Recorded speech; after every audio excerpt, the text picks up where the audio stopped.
Welcome back to another episode of the Jared Dyson Show. I'm glad that you're all here, and I'm excited because this evening, as we're doing the live show, we have a special guest with us, and she is no stranger to the show at all. She's been here many times before with us, but this is new. This is the first live episode of the Jared Dyson Show and on video. So I'm excited about that. And it's a little different than the normal podcast. This is not going to be necessarily all about politics and all about current events, although we're going to talk about those things as well.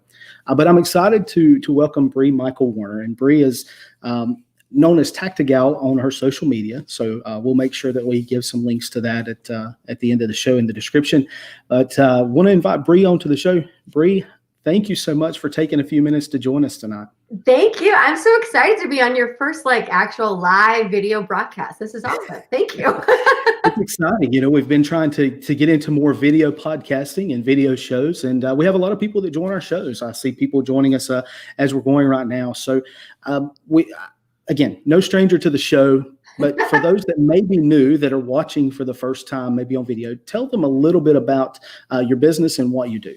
Sure. So I run a company called Tactigal Inc. So I do run this out of New York, which I know is kind of an oxymoron when you think about, guns and New York. They don't usually go together, but I am a little bit of an anomaly. So I do train, I actually train specifically women. My company does cater to a lot of women only classes, mainly because I felt like, there's so many women out there that they tend to be more intimidated by some of the classes that are out there. And maybe they're just not really comfortable being with a bunch of gruff dudes. And I get that. And so for a lot of my students, for me, being able to train them is watching these moms, grandmothers. I mean, I've had women in their 70s come take classes. So it's really awesome to see these folks come into the gun circuit and really sort of become more aware of their own need for self-defense.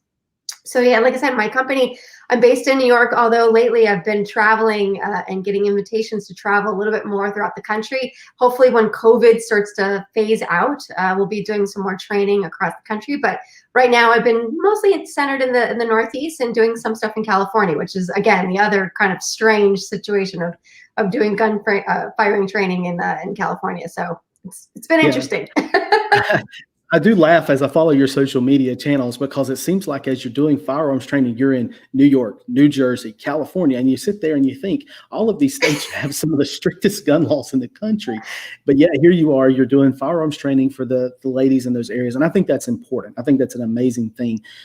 Even my wife, I've shared it many times. I think it's vitally important that women learn how to safely handle firearms. And I'm not saying that they're incapable. Obviously, I've seen you shooting guns that I would be scared probably to shoot. On your social media channels. But as you think about that, typically it's been a stereotypical male environment.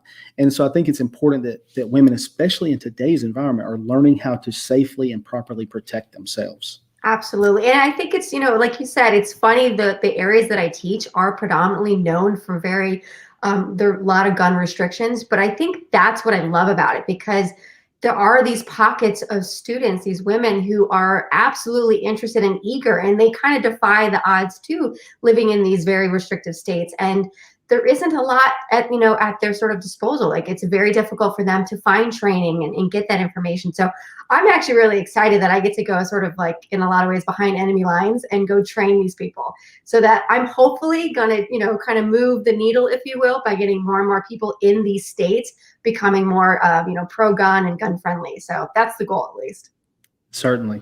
Well, I know you and I talked a little bit before the show began and by text message this week. So I do want to jump into a couple relevant topics with firearms that we can talk about. We've had some articles floating around different news sites, and one that I think flew under the radar from a lot of news outlets was the ATF and their raid on a company called Polymer 80.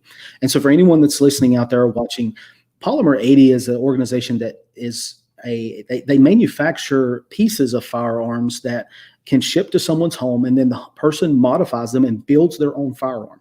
Now, there's a lot of there's a lot of opinions about those firearms. I have shot Polymer 80 firearms, so there's no they work just like a regular gun. So the ATF raided their facility, and from what I understand and in reading, it was over their buy, build, shoot kits, basically saying that they manufacture and distribute firearms without conducting background checks, and it's across state lines. So tell me a little bit about your feelings on Polymer 80 firearms, and then also the fact that the ATF raided their facility. This to me is sort of like, it's very frightening, because I feel like that line is getting pushed further and further with the ATF. And I just, politics aside, I think we all have something to be sort of concerned with, because if this is sort of any indication of where we're headed, it's not good. So with Polymer 80, it's interesting, because I was very interested. I was very curious to see, where there might have been some snafus, because any FFL license holder knows that there's so many things that you have to do, and sort of protocols that you have to abide by to stay legal within the ATF. And I was like, knowing that Polymer 80 is a very reputable company, I was like, I really highly doubt that they would have done anything that would have sort of put them in that category of now they're doing things illegally, because I don't know why they would risk all that. So when I started researching, I did find that they were completely on the up and up. They had previously already been approved. The frame that they would initially ship out, their company does also sell, besides that buy, build, shoot kit, they do sell unfinished frames, 80%, hence the name. And those were already pre-approved with the ATF. They were classified as these were non-firearms. They have documentation. So essentially, what I'm seeing is that, unfortunately, this is not another occasion where the ATF has sort of changed the rules mid-game. And I really don't think that should be allowed. I think when we talk about the fact that they have these unfinished frames, and yeah, it's shipped and there's other parts, it's still parts of something. It's not a firearm. It still has to be. And when we say modified, this is not just buying a bunch of parts, putting it together. Like, you literally have to mill it out. So there is sort of physical labor that has to happen. And quite frankly, under the Gun Control Act, you don't have to, if you build your own firearm, you do not have to have it serialized if it's for your own personal use. So again, it's like, where was there an issue? Because if these are folks that are purchasing parts, they're assembling them in their home for their own personal use, by the law that's already been established, there's no law that's been broken. And that's where I'm like, how are they redefining this suddenly just to sort of suit whatever narrative they want to fill? And that's exactly what it seems like, is that, and I think you said it key, they changed the rules in the middle of the game. So we sit here, we've got a company that is very, very popular among firearms enthusiasts. This is not your everyday gun owner going out buying Polymer 80. This is people that are typically firearms enthusiasts that want to have the experience of manufacturing or producing their own firearm. And obviously they don't have the capacity to go out and buy the 3D printers and print what they want and do the things they want. So they've produced these frames and they've produced these pieces that a person could buy and put the work into it. And it is work. I've seen many of these completed. So they put the work into it and they have a firearm. Now, the left has argued that 80% firearms are the bulk of firearms being used in crimes. And that's absurd. Now, we don't know a number of how many of these 80% firearms exist in the country, but we do know that there are thousands of firearms stolen each year and used in crimes. And so this is something that I think is just absurdity by the ATF. There's no other way to say it. Well, yes. And I think, it's one of those situations, like you said, that they will use these catchphrases of like, oh, this is, dangerous to society, and these are used in commissions of crimes. And it's like, when you look at statistically, like how many were retrieved in a crime, I think there was one report that I read that was like 3. And it's sort of at that point, okay, do we realize how many, outside of just the 80% guns, but like how many firearms are actually known that are in circulation in the US? When we think about the millions that are, it's sort of disproportionate. The concern is sort of disproportionate. And quite frankly, I just think that this was, to me, things always come down to money. I think you follow the money, and the money here is where we have a company where, the ATF feels like they're missing out on something. Especially when you think about like what's going on with Biden and then all of his sort of plans for further gun restrictions. really what it comes down to, I don't really think this is public safety. I think this comes down to money, and somebody's not getting the money that is sort of like the benefit of all these different firearms in circulation. You know, they're not part of the equation, and they're mad. They're getting cut out of the deal, and they're not happy about it. Well, it's obviously about money, and that's the interesting thing. So Joe Biden has made no mistake. There's been a lot of news coming out that he intends to impose a tax and requiring people to use for higher capacity magazines and for certain firearms that they own to make them fall under and require a tax stamp. And so for those that may not be aware, that's a $200 basically fine that you pay for each of these that you own. So you would have to have a tax stamp for every 30 or every magazine that holds more than 10 rounds, according to Joe Biden. Mm-hmm. You'd have to have it for semi-automatic weapons. You would have to have it for, and there's a big list of things he wants to charge these people to get tax stamps for. Now, currently, you have to have a tax stamp for automatic weapons. You have to have a tax stamp for silencers that you may want to put on a firearm, but that's really it. That's all that really falls under that law. So, yeah, we joked about it before the show. You and I are both go broke at this rate. It's an interesting thing, but tell me your thoughts about that. Well, yeah, exactly. I mean, that's where it's, you know, when I was looking, and I think, you know, we kind of were talking about, you know, it's interesting because I wanted to go back now and I wanted to re-review sort of what these different, you know, the checklist, if you will, that the Biden administration is sort of, you know, focusing on it against, you know, with gun control and thinking of that. And now what's fascinating is that information is so deeply buried on the website. Like I literally had to go search because they've kind of like wiped it clean. It's not on the forward-facing page of the site. And so I wanted to see, because I'm like, I'd already previously read it, but when you really dive into it, it's like you've got him wanting to sort of treat most of the majority of the firearms that a lot of folks own, like you said. I mean, think about it. A regular magazine, it's going to be more than 10 rounds, even if it's just a handgun, a pistol mag. You know, we're not even talking about AR mags. And if all these different elements have this $200 tax stamp, that's astronomical. And of course, their solution is, well, alternatively, you can sell it back to the government. And it's like, no, that's not an option. But like I said, I think it's fascinating because everything is about money. I know he's also pushing towards this move that he wants 100% of the guns that are in circulation in the community to be all smart guns, which again, like who's paying for that? Like who's paying for all this additional manufacturing? I mean, besides the fact that like, I think smart gun is a really horrible idea from technology point of view, because we understand that mechanics can fail. And if anybody has ever used anything that's biometric, they're not 100%, and they usually do have a lot of failure rates. So like you were saying, it's all about money. And I just don't understand where this is about public safety. One of the things that I thought was fascinating is even on the Biden website, they actually talk about the fact that 6 out of 10 gun-related deaths are suicide. So they're already acknowledging that more than half of gun-related deaths have nothing to do with violent crimes or anybody that's like a threat to the population, a threat to the public. That's a different issue at hand of when we talk about guns and suicide. And it's like, it's very fascinating to me that there's such this push towards gun control, as if, you know, the world population, the United States population is so threatened by all these guns, when reality is that most of the incidents, majority at least, have nothing to do with violent crimes, and they're suicide related. So it's just very interesting to me that, you know, his focus is all about safety, when I don't really see there being that much concern about safety. Not really. There's really not, and it's a story of the mainstream media. The mainstream media tells the story each time we have a gun-related incident that guns are horrible, guns are bad, guns are out here taking lives every day. And I own firearms. They're all sitting back in my house, and not a single one of them have ever got up and killed anyone. It's all about the person that is operating the firearm. And if we're serious about that, then we need to be serious. You know, I think conservatives have argued that we need to focus a lot more on the mental health issues. Mm-hmm. And I think you brought that up. You're talking about suicide rates and talking about other things. Those are big issues.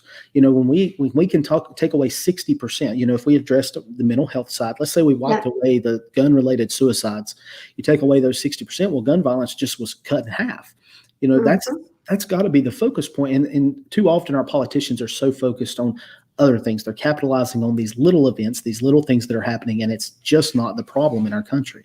Absolutely. No, it'll be very interesting to see what develops in the next few months. And like I said, when we started the show, it's like seeing incidents like what's going on, these raids. One of the things that I thought was interesting and I haven't seen a whole lot of stories that are kind of adding to this, if you will, but I did see a related story to the Polymer raid, that there was an individual. So apparently during the raid, from my understanding, there were records, just sales records. Of course, like most companies, they keep sales records in their system about, buyers and whatnot. Well, apparently the ATF had access to a particular name, or I don't know if they just targeted somebody in particular, but they went to that gentleman's home and they basically threatened with coming back with a warrant to raid that person's home. And the alternative is that they need to willingly surrender over their Polymer 80 build that they did. They wanted to seize it.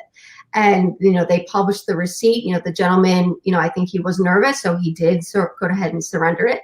He got his receipt for that surrender. And it's just like, first of all, how did we just jump from, basically a company who had previously been given the go-ahead that what they were creating was indeed not a firearm. Now suddenly it's being reclassified without any sort of due process as a firearm. And then now the customer, the end user, is now being targeted as if they have now committed some sort of a crime for something that they were perfectly legal to build and own to begin with. So again, this to me is a very, very slippery slope. And I think it'll be interesting to see what happens with this whole case. And I'll be very interested to see what happens with anyone else that's on that list having purchased one of those buy, build, shoot kits. It's very clear from the warrant they were not focused on people that purchased pieces or anything else. They were specifically focused on those kits. And I think anyone that has a sales record of having purchased that directly from Polymer 80, you have to be worried, like this gentleman who experienced that raid. You have to be worried, is the ATF going to show up at my home? Granted, the ATF can show up and search all they want with a warrant, and unfortunately, if they receive a warrant, they can come in and take every firearm you have as part of that.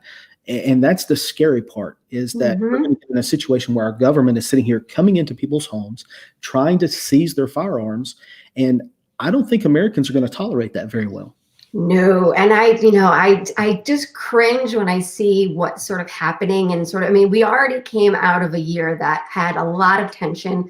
There was a lot of building sort of animosity, and there's a lot of, the divide has gotten even greater. So we're already coming out of that. And then, obviously COVID is still here. And there's a lot of concerns with all the other things going on with this vaccine and the safety of that vaccine, and some states wanting to mandate that it's required. And it's like, I just sort of feel that the pot of water is boiling. And I'm not sure, it's starting to feel like it's potentially going to boil over. And I, it's concerning to me. I like you said, I think Americans, they're at a point where they've had enough, and they're tired of all the closures. They're tired of overreach of government, especially on the state level, where there's all these closures and businesses are going out of business because they can't sustain themselves through this whole process. So it's just, we're getting to a point where, I do honestly sometimes fear that we're approaching a second American Civil War, because I feel like what's being, we're sort of being shoved in a corner. And for those that are really fighting for America's freedom, I kind of feel like, we sort of need to start pushing back a little bit. And hopefully it never gets to that degree, but we've got to have a voice. I think if we just sit around, it's, like going to the boiling water. It's like that story of, the frog in the boiling water. If the frog has just been sitting in there and it's been a slow boil, the frog will just die. But when you throw that frog in the pot of boiling water, they're going to jump out. And I think we need to be that second frog. We can't just sit here and just sort of let little things pass because we think, oh, well, it's not that big of a deal. Every little chip at this is going to chip away more and more freedom. And I do think we need to start voicing that. We need to start pushing back. So hopefully more and more people are going to be inspired to do so. Yeah, and you hit one of the topics. So the new show comes out tomorrow. One of the things I talked about as I was recording this afternoon was the very discussion of potentially a civil war, or secession. We hear that. Read an article yesterday over at the Liberty Loft website that you can go read, and it was talking about that. People are talking about Texas potentially seceding from the Union. to kind of kill the rumor. I've heard many people state Texas is the one state that has the right to secede. They actually don't. They don't have the right to secede. They do have some interesting rights of their own, but they don't have the right to secede. And the the Supreme Court actually issued a statement back in 1869, I believe it was, or 1879, that said that a state cannot unilaterally make that decision. But the interesting part, as we think about that, we had almost 20 states go along with Texas in this lawsuit against Georgia, Pennsylvania, Wisconsin, and Michigan. There's a big consensus of states that are getting fed up. And that's a large majority of Americans that are getting to the point they're frustrated and they're ready to do something. But you said something back a few minutes ago, and I kind of would like to go back and touch on that for a minute. You brought up about biometrics in firearms. Now, this was something that was very, very popular back in the Obama administration, early 2000s. There was a lot of talks about biometric firearms. I know you and I have similar beliefs here, but I have a problem with biometrics. I don't like I love technology. Now, let me back up. I love technology. People will laugh at me. My wife, if she's paying attention to the show right now, she'll be the first one to tell you I want the latest technology anytime I see it. However, when it comes to something defending my life, I'm not always into putting technology there because technology fails and technology breaks. So if you will, explain a little bit to those watching about what your meaning with biometric firearms and the concerns behind those. So my understanding of how they want this to work is that in order for you to be able to engage that trigger to make the gun function, it has to sort of read like your fingerprinting. It actually has to identify that you are the user. And again, when you think about the fact that, anybody that's got a biometric, whether it's a safe or a smartphone, things like that, they are very sensitive to the slightest change. So if you have, liquid, any kind of fluid on your fingers, if the temperature's too hot, too cold, and in those instances, those biometrics, they're not always 100% immediate response. And so when I think about using a firearm that's going to save my life, I mean, as it stands, as a normal everyday concealed carry holder, I carry one in the chamber, like I'm ready to go. So with that same mindset, if I now have to deal with a firearm that's got a biometric reader on it, then I need to make sure that it reads my fingerprint properly and quickly. But say I was attacked, say I was injured, say I was bleeding, say I have blood on my hands. Is it going to work? Is it going to work, but like it's slightly delayed? Am I going to hit it just right? Am I not going to hit it just? And these are all the things that, like, in that moment, you shouldn't have to be worrying about. And again, like, I don't know who that's protecting. I really don't understand where and how a biometric reader would protect anybody. I mean, again, if the firearm is in your possession, in your home, you're going to be fine. You're not the criminal. You're the victim. I want the victim to be able to prevail in a situation, and that means having gear that they can count on. And, all this talk about, oh, we do this because we don't want the criminals. Well, look, bottom line is criminals are going to find a way to get a firearm. Like, that is just a given.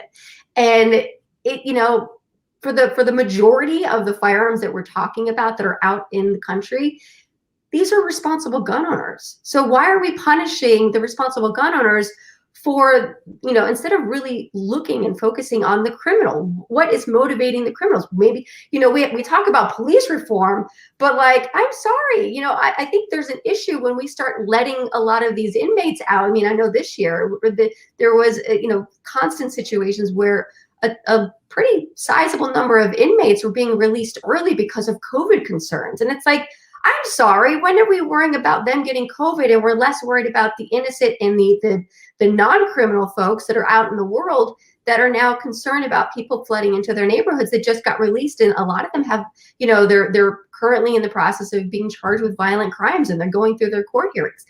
Like, when did we start caring more about the criminal and worrying about their safety or focusing on them versus that of the general public that are really the victims?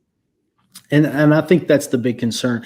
Nothing about this biometric firearms protects the person that is at risk of gun violence. There was one I read one, and it sounds like something Al Gore would have said, but it said something about one shot per fingerprint read, and I'm like, really? So now we're hurting people that are trying to defend themselves and protect their lives. That's not criminals. Time and again have proven they will circumvent laws every time.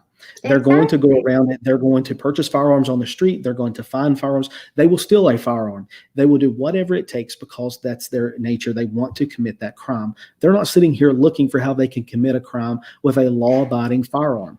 They're not concerned about following the laws.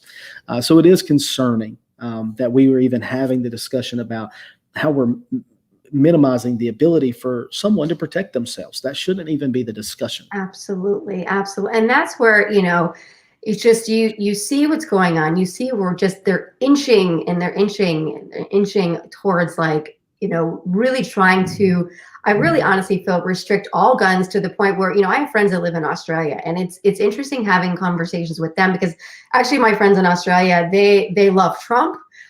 They are super conservative. They love the fact that, they think Americans are like the Wild West. They love it. They love that we have so much gumption because in their own country, firearms aren't a thing. They're not even legally allowed to have them. Even officers, my understanding is even when an officer goes off duty, he has to leave his firearm at his place of his precinct. They don't get to take that with them. So I can't even imagine living in a country that would be so restrictive. And that's where, when we talk about the polymer 80, when we talk about, all the sort of the checklist that Biden wants to pursue and this whole, gun restrictions, the Constitution it doesn't talk about any of that stuff. This is stuff that, is being sort of made up on the fly after the fact. And the bottom line is that even regarding background checks, quite frankly, the Constitution doesn't require that. That's not in there. There's no language regarding that. That is something that came about much, much later. And, I think as it stands, anybody that's a responsible gun owner understands that we already have background checks. A lot of these politicians, they keep pushing, we're going to reform background checks. We already do that. Every single time we pick up a firearm, every time we go and we purchase one, we go through a background check. I don't know why that's not new information, but somehow the population that sort of buys they drink the Kool-Aid, if you will, they don't realize that we've already gone through that process. And if you have issues with it, look at that. Look at the background check, process. Maybe there's some flubs and flaws in that system that, things get kind of fall through the cracks. But don't sit here and focus on the recipient. Don't focus on the good guys here that are the responsible gun owners as if somehow we're circumventing laws. We're all participating in the laws that are already existing. So, and it still doesn't do anything for crime. Crime still happens. So why is that? Yeah, very true. Very true. And it's great that you say that about the background check. We hear constantly from the mainstream media, they want to change background check laws. They want to remove the gun show loopholes and all of these things. What they don't realize is the overwhelming majority of gun purchases are completely legal with background checks being done. There are a few probably small instances where a sale happens between two people that's not recorded, but still, even in that situation, most responsible gun owners are not going out just advertising the guns to whoever, because when they purchased that firearm, it was registered to them. So if that gun was used in a crime, the first person that it comes back to is that person that it was registered to. So it's very interesting. But one other thing that I'd love to get to for just a couple minutes, we sit and talk, both of us. Oh, you're good. we both sit and we talk about faith, and that's a big thing for you and I both. We talk about our faith and we talk about our Christianity and such.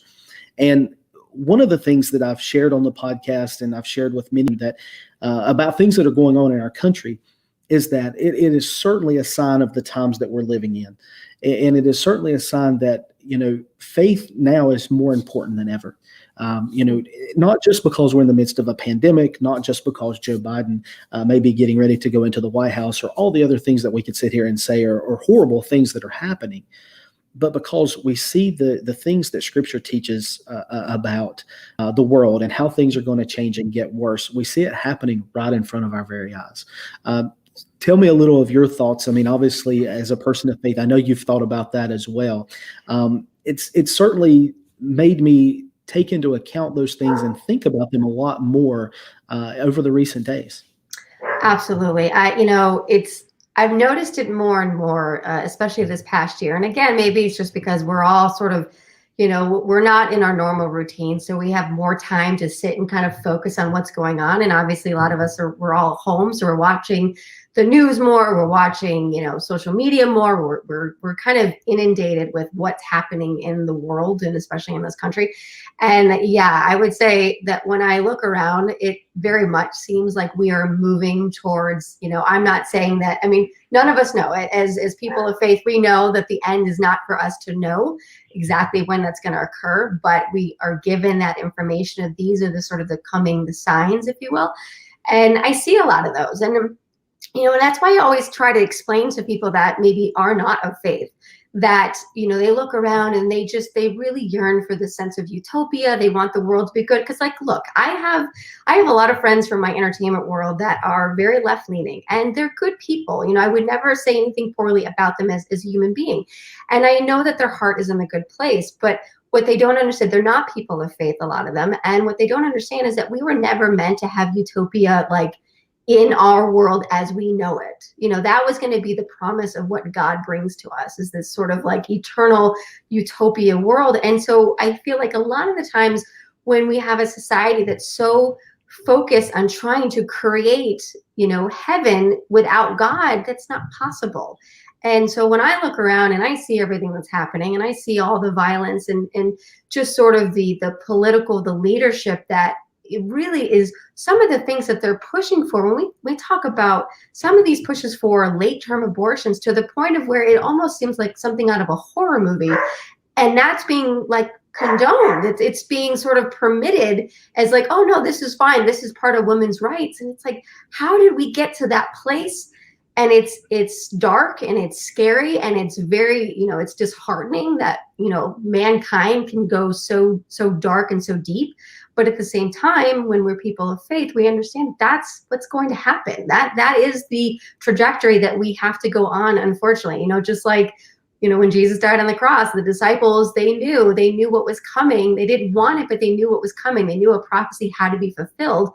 And here we are. There are certain things that have to happen as we are led towards that, that sort of salvation with God and with our faith. And when we are sort of brought into this utopia, but it's not going to be by our own hands. No, and you gave a great example there talking about the disciples and Christ and his death. And one of the things that I've shared with a lot of people is that, after that occurred, they all went into mourning. They knew it was going to happen. They knew what was going to take place, and they still wanted to act like it wasn't going to happen, that it was just going to go away. And I think that's where I think a lot of Christians are right now. They know these things were going to happen. They knew these things were going to take place. We know that things are going to progress that way. And instead they want to act like it's not happening, that it's not going to take place. And I'm not saying that we give up. I'm not saying that we don't fight for what's right. That's our responsibility. That's what we should be doing. You mentioned about late-term abortions. We should be standing against those things. We should be standing against the wrongs of our society and the evils and things that are happening.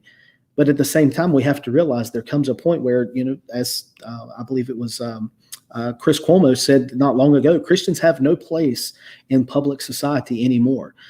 That's the general consensus of people across our country, is that Christians have no place. A nation that was once founded as a Judeo-Christian nation, that was founded on the principles of God and the protection and the preeminence of God, no longer recognizes that, and it no longer exists for them. I know. And, it's interesting. I've had, conversations with my mother. My mother, she's sort of lived through a lot of pretty important, benchmark phases of American history. And so, her and I were talking, and obviously I know you and I have spoke, my husband and I are currently in the process of trying to conceive. And, my mother had asked me, she's like, man, I look at the news sometimes and it's so disheartening to me. Like, you sure you want to bring someone into this world? And, it was interesting because I understand that perspective. And I think, unfortunately, I think there's a lot of folks that have that perspective of like, oh, it's just so terrible. Like, do I want to bring another life into this world? And my answer was absolutely. Why? Because as a person of faith, like, our duty on this earth more than anything else is to serve the kingdom of God and to basically like further that kingdom. And so heck yeah, I'm going to go ahead and bring another life into this world, not for my own selfish needs, but for the fact that the world needs more people of faith. And I know that if I can raise a child to love God, to know God, to be able to pass that information on to others and bring others into that fold, then that to me is the biggest blessing. And I do think that more and more people of faith need to be more bold about that. Whether, if you have children, encourage them. It's really hard being a person of faith and being young and in college. And a lot of times, it's sort of taboo. And I wish, in retrospect, I had more courage to be sort of openly Christian when I was going into college, because at the time it's like I was very devoted to my faith, but I kept it quiet because I just felt like, oh, well, nobody wants to talk about that. But you know what? I think more and more, I really want to encourage parents, get your kids being bold about their faith. Go out there, because the next generation is going to be the thing that helps us. And we need those folks out there speaking as loudly as possible.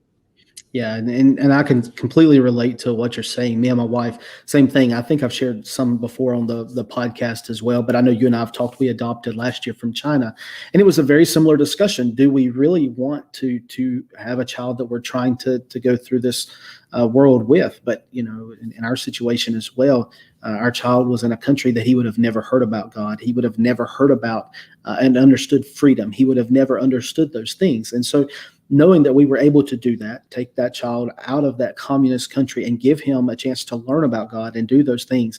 And what I've seen in him, even at just 5 years old, he's learning to love God, and he's learning to love the things of God, and he's loving to tell people about those things. He sits down and he loves, most days, he loves to say his prayer before we eat. It depends on how hungry he is, but most days he loves to do those things. He loves to show people, and he gets upset when people don't understand as he's going through those things and sharing those words. So I think it's very important, but also, as you said, I think it's important that people talk about these things. I never want it to be a hidden fact on the podcast or in our writings and such at our website that we're not Christian. I want people to know we're Christian, that we focus on those things. We focus on our faith. Now more than ever, we have to be talking about those things. And people are not going to hear it from their school. They're not going to hear it. People say, well, we hear it from President Trump. But again, he's not the role model Christian that we would want. We have to be outspoken. We have to be sharing these things, or else the world is going to completely miss them. Absolutely. Absolutely. So that's my hope for next year. I really hope that we've had time this year to kind of see where we're at, really have a barometer of the situation.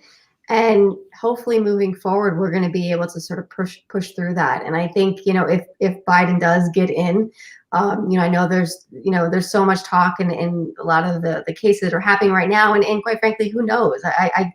I don't know what the outcome is going to be. I don't have that sort of, crystal ball. But if Biden does get in, I think it's more imperative more than ever that we really, as Christians, we are very vocal, because I think a lot of what's being proposed, it contradicts a lot of our values, and that's frightening, especially when we talk about those late-term abortions and things like that. We're talking about innocent life being lost. And, when there's such a push for gun control with the caveat, the excuse of being, well, we're worried about public safety. Well, they're not necessarily worried about the safety and the perseverance of innocent life when it comes to, a baby in utero. So, they pick and choose what they care about. And that's unfortunate. But that is the way of the left. That is the way of the left. Well, Bree, as always, it's been great to have you on the show. If you will, take a moment, tell people where they can find you. So if they want to see some of these great photos of these amazing guns you're shooting and about the things you're doing, learning more about your training classes, if you'll share that with them. Sure. So on social media, so on Instagram, I'm under Tactigal NYC. On Facebook, you'll find me at Tactigal Inc. And then I also have a website. I still run my website, run a blog off of it. So that would be tactigalinc.com. So any of those places. And I always tell people, if you ever have any questions, feel free, go ahead and direct message me, and I'm happy to help. Fantastic. Well, thank you so much for joining, Bree. It's always a pleasure. For everyone that's watching, stay tuned. There's multiple episodes of the Jared Dyson Show coming out in the next week. A new show comes out tomorrow morning. You'll find that wherever you like to listen to podcasts. Bree, again, thank you so much for joining. Now, I hope you'll come back again soon. I would love that. Thank you so much. And congratulations on the new live cast. Thank you. Take care. Bye-bye.